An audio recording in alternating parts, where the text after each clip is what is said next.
യോഹന്നാന്റെ സുവിശേഷം 8:12.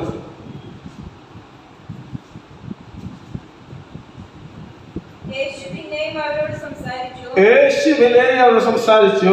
ഞാൻ ലോകത്തിന്റെ വെളിച്ചമാകുന്നു. യേശു പറഞ്ഞു, ഞാൻ ലോകത്തിന്റെ വെളിച്ചമാണ്. എന്നെ അനുഗമിക്കുന്നവൻ ഇരുളിൽ നടക്കാതെ ജീവന്റെ വെളിച്ചമുള്ളവൻ. ഏതാണ് വെളിച്ചം? യേശുവാണ് ലോകത്തിന്റെ വെളിച്ചം.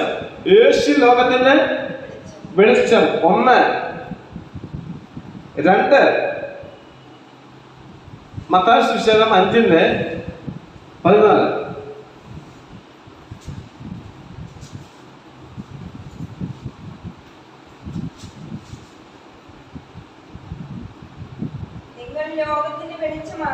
അപ്പൊ നിങ്ങൾ ദൈവത്തിന്റെ മക്കൾ, ലോകത്തിന്റെ വെളിച്ചമാണ്. ദൈവത്തിന്റെ മക്കൾ, നിങ്ങൾ ലോകത്തിന്റെ വെളിച്ചമാണ്. അപ്പോൾ യേശു ലോകത്തിന്റെ വെളിച്ചമാണ്. അപ്പൊ യേശുവിൽ നിന്നുള്ള വെളിച്ചം ആർക്ക് കിട്ടിയിരിക്കുകയാണ്?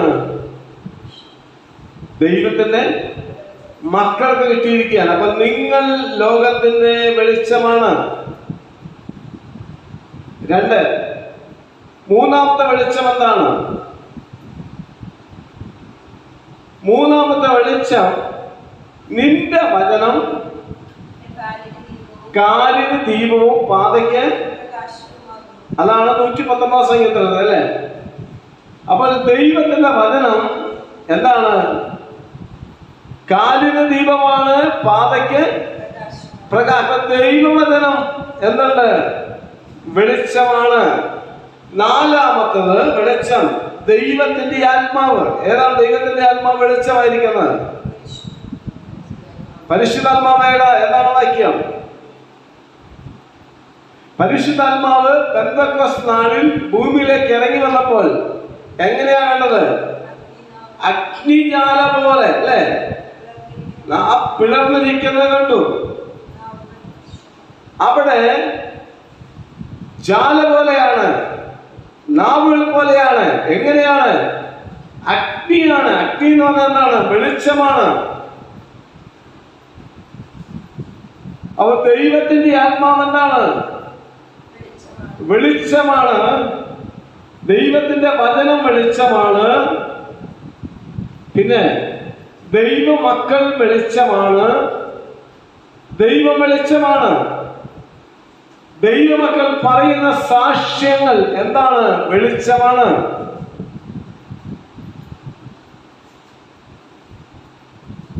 സാക്ഷ്യങ്ങൾ യശയ്യാപ്രവചനത്തിൽ എഴുതിയിട്ടുണ്ട്. ദൈവമക്കളുടെ സാക്ഷ്യം പറയുന്നുണ്ട്, വെളിച്ചമാണ്.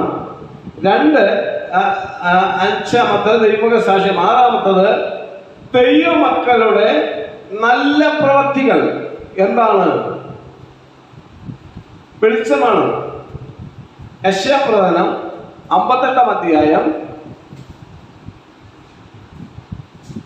9 മുതൽ വാക്യം വായിച്ച്.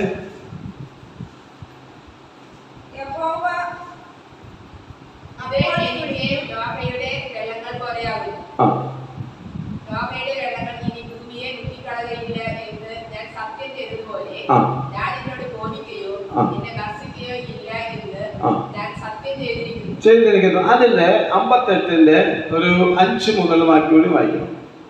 എനിക്ക് ഇഷ്ടമുള്ള നോക്കും മനുഷ്യനാത്മകമനം ചെയ്യുന്ന ദിവസവും തലയെ വേഴത്തെ പോലെ കുളിക്കുക, രട്ടും വെണ്ണീരും പിരിച്ച് കിടക്കുക. ഇതാകുന്നുവോ ഉപവാസം? ഇതിനോ നീ നോമ്പെന്നും യഹോവയ്ക്ക് പ്രസാദമുള്ള ദിവസമെന്നും പേർ പറയുന്നത്.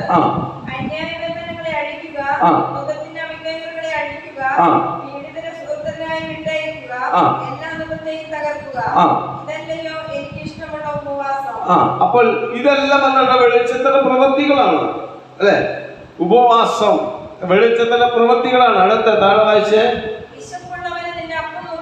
വിശപ്പുള്ളവന്, അത് സൽപ്രവൃത്തികൾ. വിശപ്പുള്ളവന് അപ്പം നുറുക്കി കൊടുക്കുന്നതും അലഞ്ഞു നടക്കുന്ന സാധുക്കളെ ചേർത്ത് കൊള്ളുന്നതും നഗ്നനെ കണ്ടാൽ ഉടുപ്പിക്കുന്നതും മറയ്ക്കാതിരിക്കുന്നതും കണ്ടോ? അപ്പോൾ നിന്റെ വെളിച്ചം ഉഷസ് പോലെ പ്രകാശിക്കും. അപ്പോൾ ദൈവപ്രവൃത്തികളില് എന്ന് പറഞ്ഞാൽ ദൈവമക്കളാൽ നടത്തപ്പെടുന്ന ശുശ്രൂഷകളും ദൈവമക്കളുടെ സൽപ്രവൃത്തികളും എന്താണ്? വെളിച്ചമാണ്. ദൈവമക്കൾ വെളിച്ചമാണ്. ദൈവമക്കളുടെ ശുശ്രൂഷകൾ, ദൈവമക്കൾ നടത്തപ്പെടുന്ന ആത്മീയ ശുശ്രൂഷകളും അവിടെ സൽപ്രവൃത്തികളും എന്താണ്? വെളിച്ചമാണ്. അപ്പോൾ വെളിച്ചം നമ്മളെ പല രീതിയിൽ വെളിപ്പെടുന്നുണ്ട് അല്ലെ? ദൈവം വെളിച്ചമാണ്, വചന വെളിച്ചമാണ്, ദൈവത്തിന്റെ ആത്മാവ് വെളിച്ചമാണ്, ദൈവ മക്കൾ വെളിച്ചമാണ്, ദൈവത്തിന്റെ പ്രവൃത്തികൾ, ദൈവമക്കളുടെ ശുശ്രൂഷകൾ അതുകൊണ്ട് വെളിച്ചമാണ്, സൽപ്രവൃത്തികൾ വെളിച്ചമാണ്, ദൈവമക്കളുടെ സാക്ഷ്യം തന്നെ വെളിച്ചമാണ്. അതുകൊണ്ട് ഇനി ദൈവമക്കളുടെ ഉണർവ് വെളിച്ചമാണോ? എഫെസ്യ ലേഖനം 5:14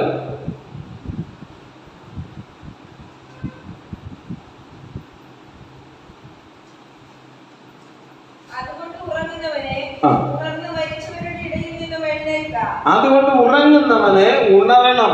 എന്ത് ചെയ്യണം? ഉണരണം. ഉണർന്ന് ക്രിസ്തുവിന്റെ പ്രകാശം അല്ലെ? ഉണർവ് എന്ന് പറയുന്നത് എന്താണ്? അതൊരു വെളിച്ചമാണ് അല്ലെ? ഉണർവ് എന്ന ക്രിസ്തു നിന്റെ മേൽ പ്രകാശിക്കും. എന്നിട്ട്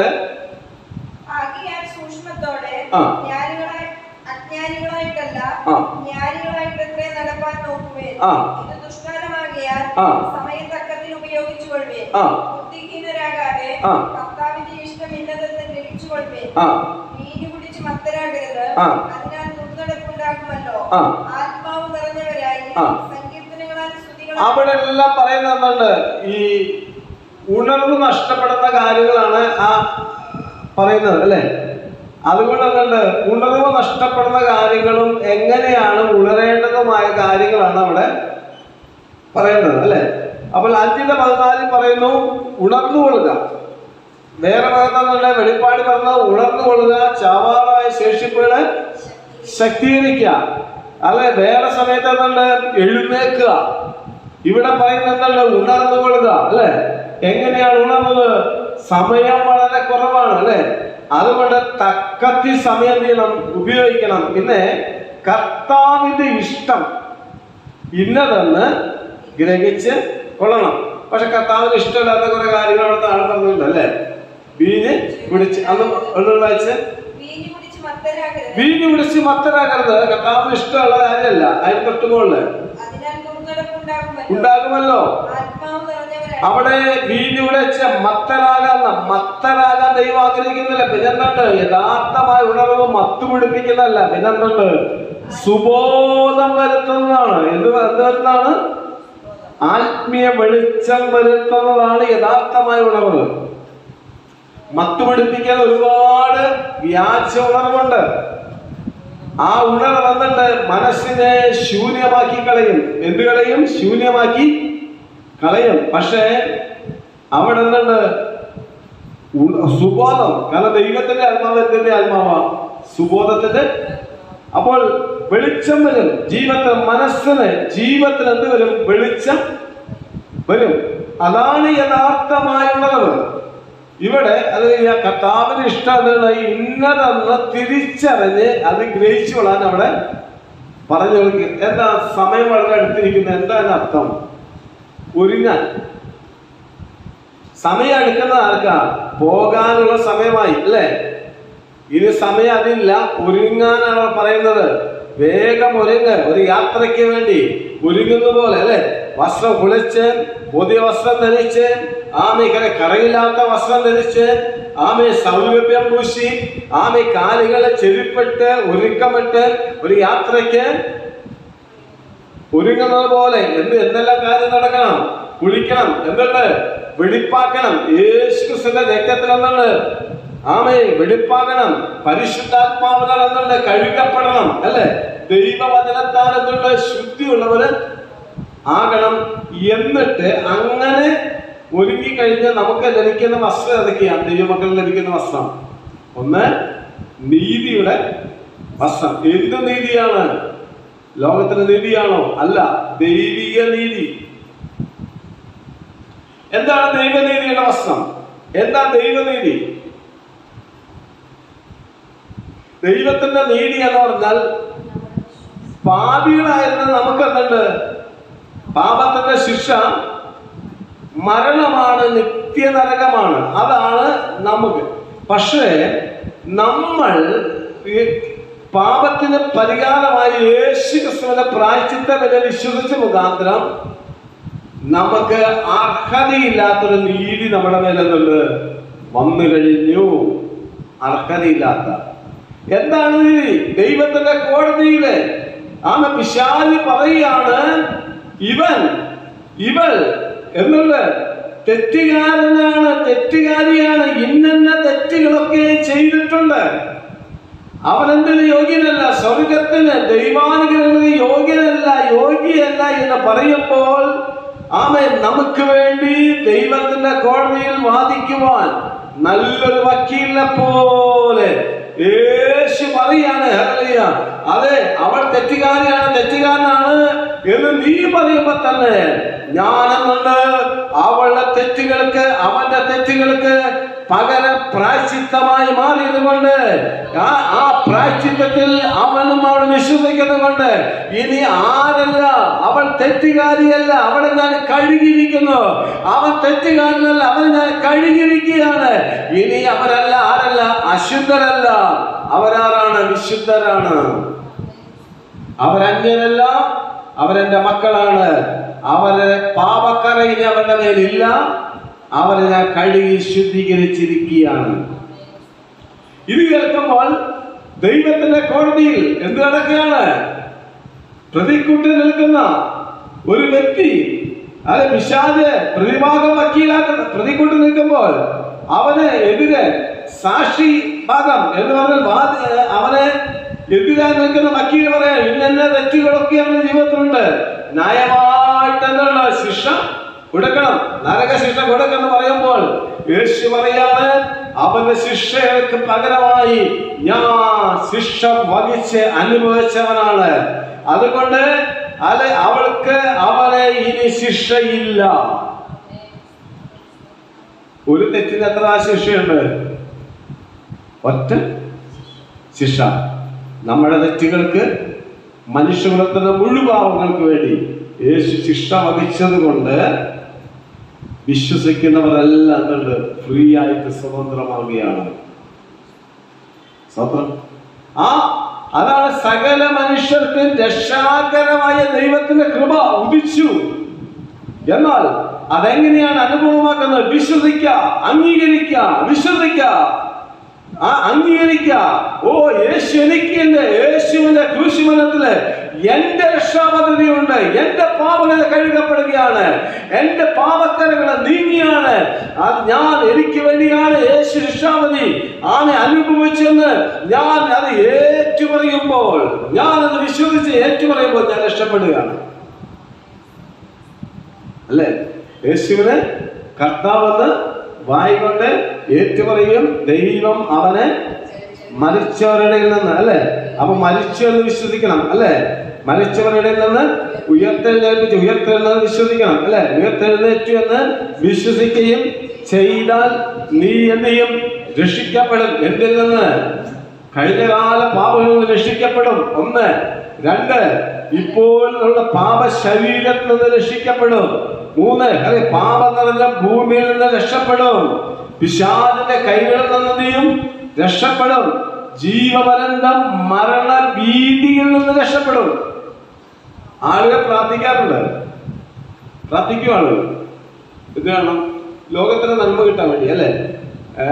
രോഗം മാറണേ, വീട് കിട്ടണേ, നല്ല വസ്ത്രം കിട്ടണേ, ഭക്ഷണം കിട്ടണേ, നല്ല കുടുംബത്തിൽ നല്ല ബന്ധങ്ങൾ ഉണ്ടാകണേ, നല്ല ആയുസ്സും ആരോഗ്യം തരണേ, ആപത്തൊന്നും പെടാതിരിക്കാൻ സൂക്ഷിക്കണേ.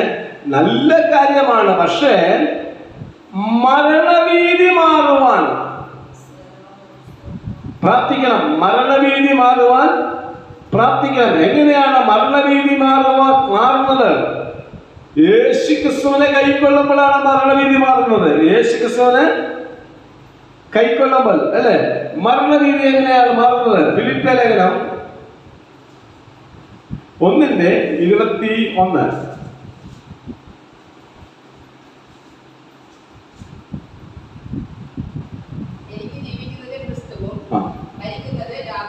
എനിക്ക് ജീവിക്കുന്നത് ക്രിസ്തു, മരിക്കുന്നത്. അപ്പൊ മരണം ലാഭമായി കണക്കാക്കുന്നവരാണ് മരണവിധി മാറുന്നത്. നിരാശ കൊണ്ട് ആത്മഹത്യ ചെയ്യുന്നവരല്ല, നിരാശ കൊണ്ട് ജീവിതം മടുത്ത് എങ്ങനെ ജീവിക്കണ്ട എന്ന് തന്നെത്താൻ ശപിച്ചു നടക്കുന്നവരല്ല.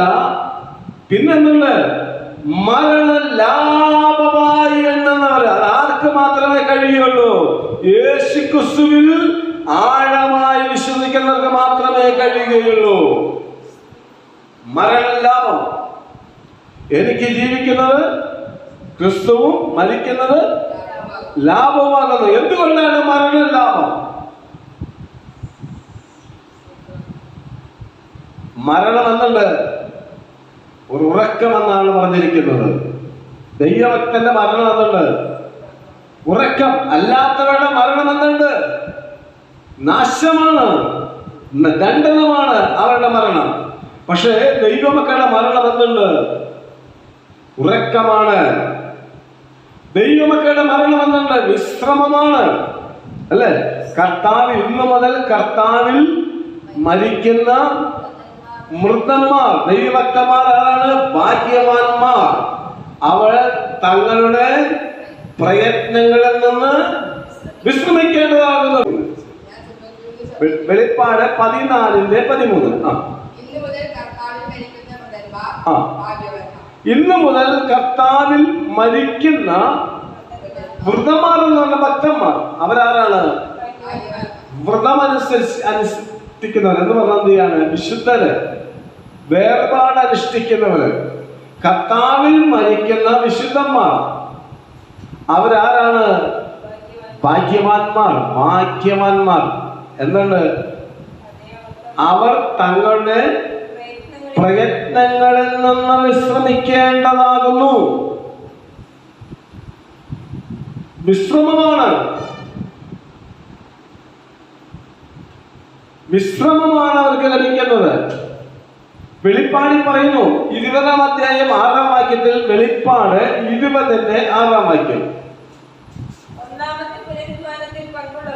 ഒന്നാം പുനരുത്ഥാനത്തിൽ പങ്കുള്ളവൻ ഭാഗ്യവാനും ഭാഗ്യവാനാണ്, വിശുദ്ധനാണ്, ഭാഗ്യവാനാണ്. അപ്പോൾ ഒരു കർത്താവിന്റെ കാലഘട്ടത്തിൽ എന്താണ്? ഒരു പുനരുത്ഥാനം. ലോകത്തിൽ നിന്ന് ഒരു കൂട്ടം ദൈവഭക്തന്മാർ പുനരുത്ഥാനം ചെയ്യും. അതാണ് ഒന്നാമത്തെ പുനരുത്ഥാനം. ഒന്നാം പുനരുത്ഥാനത്തിൽ പങ്കുള്ളവൻ ഭാഗ്യവാനും വിശുദ്ധനുമാകുന്നു. ഏതാണ് രണ്ടാം മരണം? ഏതാണ് രണ്ടാം മരണം? വെളിപ്പാട് 20:15.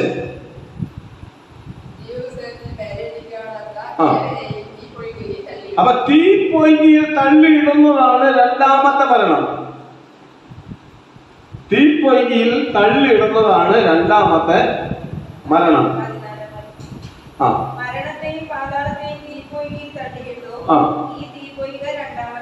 ഈ തീപ്പൊയ്ക രണ്ടാമത്തെ മരണം. അവൻ ജീവവസത്തിൽ പേരെഴുതി കാണാത്ത ഏവനെയും തീപ്പൊയ്യിൽ, അവൻ തീപ്പൊയ്കയിലേക്കാണ്. അവൾ യേശു ക്രിസ്തുവിൽ വിശ്വസിക്കാൻ കഴിയാത്തവരുടെ മേൽ എന്ത് വന്നിരിക്കുകയാണ്? ന്യായവിധി വന്നിരിക്കുക. എന്താണ്? വെളിച്ചത്തെക്കാൾ അധികം ഇരുളിനെ സ്നേഹിച്ചത് തന്നെ. ഏതാണ് ഇരുള്? ഏതാണ് ഇരുള്? കൊലോസ്യലേഖനം 1:12.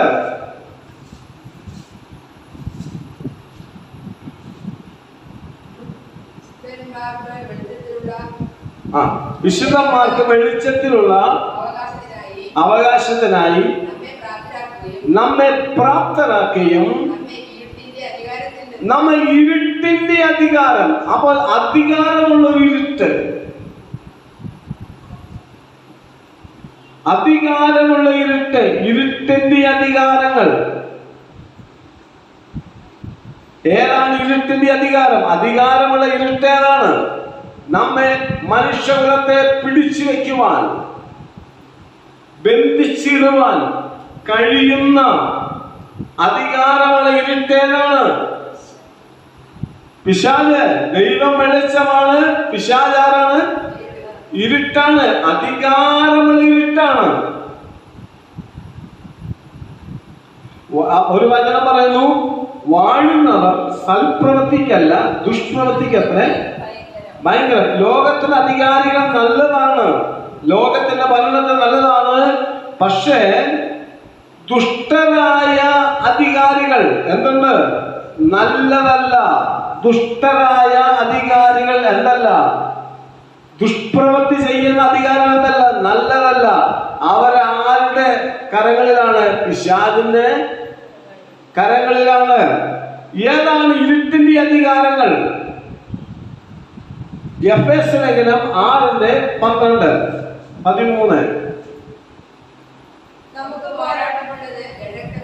നമുക്ക് യുദ്ധമുള്ളത്, പോരാട്ടം എന്ന് പറയുമ്പോൾ യുദ്ധം, പോരാടുക, യുദ്ധമുള്ളത് ജഡരക്തങ്ങളോടല്ല. അവൻ മാംസവും രക്തമുള്ള ആളുകളോട് അല്ല.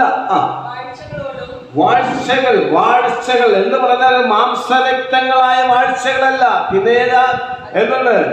ആത്മരൂപികളായ വാഴ്ചകളാണ്. ആത്മരൂപികളായ അധികാരങ്ങളാണ്.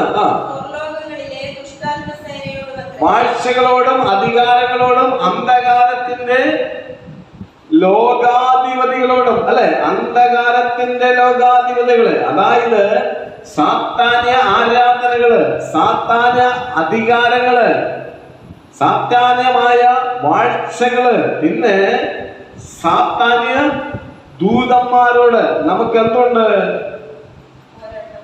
യുദ്ധമുണ്ട്. അതുകൊണ്ട് ദൈവമക്കൾ എന്ത് ചെയ്യണം? 6:10 മുതൽ വായിക്കേ. ദൈവമക്കൾ എന്ത് ചെയ്യണം? 6:10 മുതൽ. എഫേസ്യ ലേഖനം 6:10 ഒരിക്കൽ കൂടി.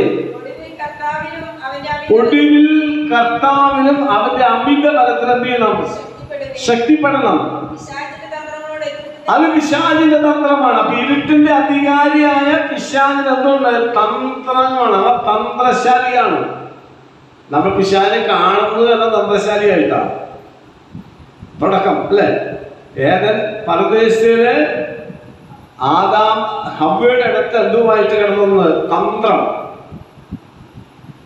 അപ്പോൾ പിശാചിന്റെ തന്ത്രം. അപ്പോൾ പിശാചിന്റെ തന്ത്രമാണ് മുഴുവൻ, അവന്റെ കയ്യിലെ തന്ത്രമാണ്. അപ്പോൾ തന്ത്രശാലിയായ പിശാച്, പിശാചിന്റെ തന്ത്രങ്ങളോട് എതിർത്ത് നിൽക്കാൻ കഴിയേണ്ടത് അതിന് എങ്ങനെ എതിർത്ത് നിൽക്കണം? 2 കാര്യം വേണം. ഒന്ന്, പിശാചിന്റെ തന്ത്രം അറിയണം. 2, പിശാചിന്റെ തന്ത്രങ്ങളോട് എതിർത്ത് നിൽക്കണമെങ്കിൽ എന്ത് വേണം? കർത്താവിന്റെ ബലം വേണം. എന്നിട്ട് ഒടുവിൽ കർത്താവിലും അവന്റെ അമിത ബലത്തിലും ശക്തിപ്പെടണം. എന്നിട്ട് ഏതാണ് കർത്താവിന്റെ അമിത ബലം? കർത്താവിന്റെ അഭിഷേകമാണ്, പരിശുദ്ധാത്മാവിന്റെ അഭിഷേകമാണ് അമിത ബലം. ആ അമിത ബലത്തിൽ എന്താണ്? ശക്തിപ്പെടണം. എന്നിട്ട് ആത്മീയമായ ആയുധങ്ങൾ എന്ത് ചെയ്യണം? ധരിക്കണം. ആത്മീയമായ ആയുധങ്ങൾ എത്രയുണ്ട്? 7 ആത്മീയ ആയുധങ്ങളുണ്ട്. ആത്മീയ ആയുധങ്ങൾ നാം വിചാരിക്കുക നമ്മുടെ പോരിന്റെ ആയുധങ്ങൾ എന്തല്ല? ചെടികള് അല്ല, അല്ലെ? കോട്ടകള്, പിശാചിന്റെ ആത്മീയ കോട്ടകള്. എന്ത് കോട്ടയാണ്? അക്ഷരീയമായ കല്ലും മണ്ണും അല്ല, ആത്മീയമായ കോട്ടകളെ ഇടിപ്പാൻ തക്കവണ്ണം ദൈവസന്നിധിയിൽ ശക്തിയുള്ളതാണ്, അല്ലെ? അപ്പോൾ ഏതാണ് ദൈവസന്നിധി ശക്തിയുള്ള ആയുധങ്ങള്? അത് ഇടിപ്പാൻ തക്കവണ്ണം നമ്മുടെ പോരിന്റെ ആയുധങ്ങൾ ഏതാണ്? എഫേസ്യ 6:13-14 ബാക്കിയുള്ള വായിച്ച്. അതുകൊണ്ട് നിങ്ങൾ ദിവസത്തിൽ എതിർപ്പാനും സകലവും സമാപിച്ചിട്ട് ഉറച്ചു നിൽക്കാനും കഴിയേണ്ടതിന് ആ ദൈവത്തിന്റെ സർവായുധവർഗം അപ്പൊ ദുർദിവസം എപ്പോഴും ഉണ്ടാവണമെന്നില്ല, പക്ഷെ ദുർദിവസങ്ങള് ഉണ്ടാകും. എന്താണ്? അന്ത്യകാല ദുർദിവസങ്ങളുടെ നാളുകളാണ്. അപ്പൊ ദിവസം എതിർത്ത് നിൽക്കണം, അല്ലെ? പിശാചിനോട് എതിർത്ത് നിൽക്കണമെങ്കിൽ ദൈവത്തിന്റെ സർവായുധം ധരിച്ചു വിടും. അടുത്തത് അരയ്ക്ക് സത്യം. അപ്പൊ സത്യമുള്ളൊരു ജീവിതം, സത്യമുള്ളൊരു ജീവിതം, അരയ്ക്ക് സത്യവും ദൈവനീതി. എന്ത് നീതിയാണ്? മനുഷ്യനീതി കാര്യമില്ല. മനുഷ്യന് എത്രത്തോളം നീതി പറഞ്ഞാലും അതിനെന്താണ്? സാർത്ഥതയുണ്ട്. എങ്ങനെയും മനുഷ്യനീതി കുറവുള്ള നീതിയാണ്. അതുകൊണ്ടാണ് ഈ ലോക കോടതികൾ അവർ നീതിക്ക് വേണ്ടി, സത്യത്തിന് വേണ്ടി നിലനിൽക്കുമ്പോ തന്നെ ചില വിധികൾ അനീതിയുള്ള വിധികളായിട്ട് വെളിപ്പെടുന്നുണ്ട്. ഒരുപക്ഷെ തെളിവുകൾ അപര്യാപ്തരായിരിക്കാം, പക്ഷേ വിധിക്കുന്ന ജഡ്ജിക്കും കേൾക്കുന്നവർക്കും പ്രതിക്കും സാക്ഷിക്കും എല്ലാം അറിയാം. എന്നിട്ട് അത് നീതിയുള്ള വിധിയല്ല. പക്ഷേ അതാണ് അതിന്റെ ബലഹീനത. ഇവിടെ ദൈവനീതി എന്ന് പറയുന്നത് എന്താണ്? സത്യം സത്യമായിട്ടും തെറ്റ് തെറ്റായിട്ടും വിവേചിക്കുന്നതാണ് ദൈവനീതി. അപ്പോൾ നീതി എന്ന കവചം. അപ്പൊ ദൈവനീതി എന്ന് പറഞ്ഞ ദൈവത്തെ വിശ്വസിക്കുമ്പോൾ കിട്ടുന്ന ദൈവനീതി എന്ന് പറഞ്ഞാൽ കവചമാണ്. അടുത്തത് സുവിശേഷത്തിനായിട്ട് ഒരുക്കം. അതെന്ത് സുവിശേഷമായിരിക്കണം? കലകച്ചായിരുന്നത് സമാധാന സുവിശേഷം ഉള്ള ഒരുക്കം എന്തുണ്ട്? കാലിന്. അപ്പൊ കാലിൽ എന്തുണ്ട്? മുള്ളു കുത്താൻ പാടില്ല, കാലിന് നടപ്പ് കേട് വരാൻ പാടില്ല, അല്ലേ? അപ്പൊ അതിനെന്ത് വേണം? കാലിന് ചെരുപ്പ്.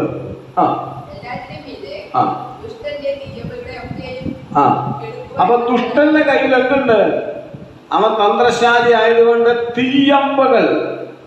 എന്തിനെതിരെ? നമ്മുടെ വിശ്വാസം കെടുക്കുവാൻ, ദൈവത്തിൽ നിന്ന് അകറ്റി പോകുവാൻ, നമ്മുടെ സമാധാനം നഷ്ടപ്പെടുത്തുവാൻ, നഷ്ടപ്പെടുത്തുവാൻ അവൻ എന്തുണ്ട്? തീയമ്പുകൾ അവന്റെ ഉള്ളിലുണ്ട്. അവന്റെ വാക്കുകളാകുന്ന, പ്രവൃത്തികളാകുന്ന തീയമ്പുകൾ. എന്താ അയക്കുമ്പോഴാ സമാധാനം പോകുന്നത്? തീ അമ്പുകൾ. കെടുക്കുവാൻ തക്കവണ്ണം എന്ത് വേണം? വിശ്വാസം എന്ന പരിച. അപ്പൊ വിശ്വാസം കൊണ്ട് തടുക്കണം. ആരിലുള്ള വിശ്വാസം? ദൈവത്തിങ്കലുള്ള വിശ്വാസം, ഉറച്ച വിശ്വാസം. പരിച പോലെ എടുത്തിട്ട് ദുഷ്ടൻ ഏത് തീയമ്പ് അയച്ചാലും അത് നമ്മുടെ ശരീരത്തിലോ മനസ്സിലോ കൊള്ളാതെ വേണം തടുക്കണം. വിശ്വാസം എന്ന, അതായത് പിശാച് നമ്മളൊരു കാര്യം പറയുമ്പോൾ നമ്മൾ അങ്ങനെ വിശ്വസിക്കരുത്, എതിരെ പറയണം. നമ്മുടെ വിശ്വാസത്തെ കെടുക്കുന്ന കാര്യം പിശാച് പറഞ്ഞത് എന്ത് ചെയ്യണം? എതിരെ തടുക്കണം. നാം അവരെ ആക്രമിക്കണം. അവരിങ്ങോട്ട് ആക്രമിക്കാൻ പറയുമ്പോൾ പിശാചേ, നീ നശിക്കും, നിന്റെ ജീവിതം നശിച്ചു പോകും, ഒന്നും ആവില്ല, നീ തകർന്ന് തരിപ്പണമാകും, കുത്തുവാളയെടുക്കും, നിനക്ക് എന്താണ് ദൈവത്തിന് അകന്നു പോകും, എല്ലാവരും കൈവിടും. അങ്ങനെ എങ്ങനെയാവോ? പിശാചേ, ഹല്ലേലൂയ, ഞാൻ ഈ ലോകത്തേക്ക് വന്നിട്ടുണ്ട്, ഞാൻ ഒറ്റയ്ക്കാണ്, നഗ്നനായിട്ടാ വന്നത്, നഗ്നനായി തന്നെ ഞാൻ പോയാലും എനിക്കൊരു വിഷമമില്ല. ആരാണ് പിശാചിനെ എതിരെ ശക്തമേറിയ യുദ്ധം ചെയ്ത ഇയ്യോബ്? എന്നിട്ട് ഇയ്യോബ് പറഞ്ഞു, ഞാൻ ദേഹസഹിതനായിട്ട് ഞാൻ എന്റെ ദൈവത്തെ. പിശാച് പറഞ്ഞു, നിന്റെ ശരീരം പുഴു പിടിച്ച്, വ്രണം പിടിച്ച് പുഴുത്തൊന്ന് നശിക്കുന്നു പറഞ്ഞപ്പോൾ ഇയ്യോബ് പറഞ്ഞതാ, ദൈവം എനിക്ക് പുതിയ ശരീരം തരും, ദേഹസഹിതനായി ഞാൻ ദൈവത്തെ കാണും. ഭാര്യ കൂടെ പറഞ്ഞു, ദൈവത്തെ തള്ളി പറഞ്ഞുണ്ട്, മരിച്ചോളം പറഞ്ഞു. അപ്പോൾ ഇയ്യോബ് പറയാനാ, നീ എന്നെ പൊട്ടി സംസാരിക്കുന്ന പോലെ സംസാരിക്കുന്നു, നീ പറയുന്നത് പൊട്ടത്തരമാണ്. പിശാച് കഷ്ടത വരുമ്പോഴാണ് പിശാച് അധികം നമ്മളോട് ആക്രമിക്കുന്നത്. പല രീതിയില് ഓരോരുത്തരെയും പിശാച് വേട്ടയാടും, ദുഷ്ടന്റെ തീയമ്പുകൾ. പക്ഷെ അതെന്താണ്? വിശ്വാസം കൊണ്ടാണ്. ദൈവം എന്നെ തെരഞ്ഞെടുത്തെങ്കിൽ, ദൈവം എന്നെ വിളിച്ചെങ്കിൽ അവസാനം വരെയും ദൈവം എന്നെ നടത്തും. എന്റെ സാഹചര്യങ്ങളെ ദൈവം മാറ്റും. ദൈവം എന്നെ ശക്തീകരിക്കും. ഞാൻ ദൈവത്തിന്റെ പ്രിയ മകനും മകളുമാണ്, പ്രിയ ദാസനും ദാസിയുമാണ്. അവസാനത്തോളം അല്ലല്ലേ ദൈവത്തിലുള്ള വിശ്വാസം ഞാൻ മുറുകെ പിടിക്കും. അതാണ് അവസാനത്തോളം മുറുകെ വിശ്വാസം മുറുകെ പിടിച്ചുള്ളതാണ് വെളിപ്പാട് സഭയോട് ദൈവത്തിന്റെ ആത്മാവ് ദൂത് പറഞ്ഞിരിക്കുന്നത്. വിശ്വാസം മുറുകെ പിടിക്കുന്ന ചിലർ അവിടെ ഉണ്ട്, അല്ലെ? അവസാനത്തോളം എന്ത് ചെയ്യണം? സഹിച്ച് നിന്നാൽ നീ രക്ഷിക്കപ്പെടുമെന്ന് പറയുന്നുണ്ട്.